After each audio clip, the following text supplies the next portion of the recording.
I'm healing. Cover me.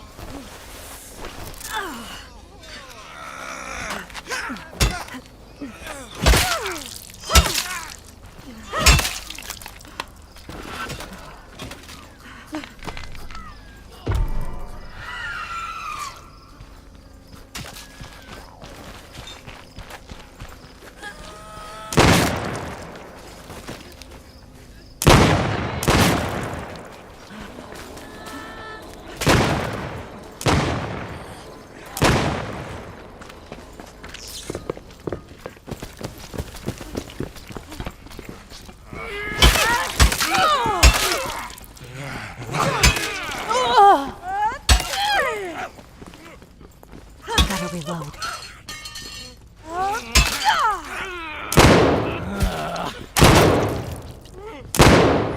On top, need some magnum rounds. No ammo. Ammo's critical.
we're super excited to share about the new franchise from Torn Banner. We're going into the horror space. No More Room in Hell 2. Absolutely terrifying co-op game with 8 players about the zombie apocalypse. When I talked with the people here at Torn Banner, it felt like a natural kinship, coming from making a source mod that became a standalone game, much in the way that Chivalry did, and kind of going through this growing pangs in the process of finding your own way with your own idea and your own game. And it's a similarity, I think, between our shared heritage. Super fun for us to be taking on another franchise. I mean, with Chivalry, we were really kind of finding our way, figuring out what we're doing by making games. And with No More Room in Hell 2, it's so much like what we would have done if we went for it, because it's real life setting. It's a grounded world, and it's like what would actually happen if the zombie apocalypse happened today. The zombies poured through the walls, you just gotta grab what you have and find your way out of that problem.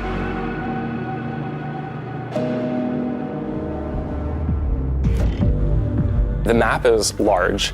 Imagine playing through a zombie movie with your friends. It was exciting because a lot of us on our team are fans of the genre. So this was really our chance to re-angle and retell some of our favorite stories from films and graphic novels that we've consumed in our lives. One of the things that we set out to achieve was the darkness that you can relate to in real life. Not video game darkness, not video game nighttime, not even Hollywood movie nighttime. The ocean of darkness, we really wanted to wrap the player in this feeling where it's so dark and it's so high contrast that the player can't trust their surroundings. No More Room in Hell 2 is a permadeath horror co-op game, a game where you start in the dark, a game where it's all about finding loot, gearing up, and finding more players as you pursue your goal in the center of the map, complete your mission, and ultimately save humanity. You're starting in the dark. It already gives you that tension. Where's the enemy? Where are my allies? And it allows us to make light a resource. So everything that you do attracts zombies to you and also lets your friends know where you're at. And the players slowly gear themselves up as they move through the map, finding more weapons and supplies until they finally reach the power plant, where things have gone absolutely critical and it is hell on earth. The tension is at its highest point and the pressure can really be felt. The music, the ambience, the environment, the imposing nature of the plant itself all come together to really make you feel the critical nature of the situation.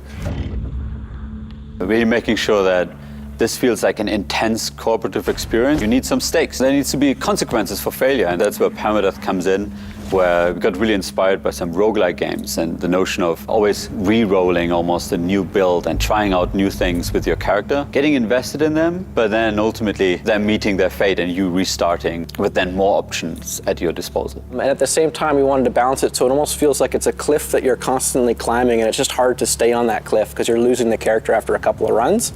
But every time it's a challenge to get home safely. We wanted to capture that collaboration between players, making sure that it's really about you finding help to go through the mission and working together. There are some social dynamics at play where there's no hostility between players, but you might have your own agenda, you might want to complete your own goals. Will your group want to do? Maybe there are competing strategies. The consequences of your actions, like socially relevant actions, making sure that that has a big impact on the match. So you're, right in the middle of rural Pennsylvania. There's this power plant that, the infrastructure is failing, it's malfunctioning, it's causing this ripple effect amongst, regions in the rest of the map. You have an area of the map where the power plant malfunction has caused a sluice gate to overflow, and that's kind of caused a flood in one area. You have another region of the map where the malfunction at the power plant has caused electrical infrastructure to burst and cause a wildfire that's taken out much of the forested area. All of the objectives are based on iconic movie horror scenes. So players spend about half their time in the early match running through the woods in the darkness just looking for any civilization, like rural gas stations or cemeteries around a church in the swamp, and you have to restore the infrastructure there. So that it's actually a really dramatic effect where the map starts in almost total darkness, and as players complete objectives, they turn those lights on, which signals to other players where they are, and that's how they group up together.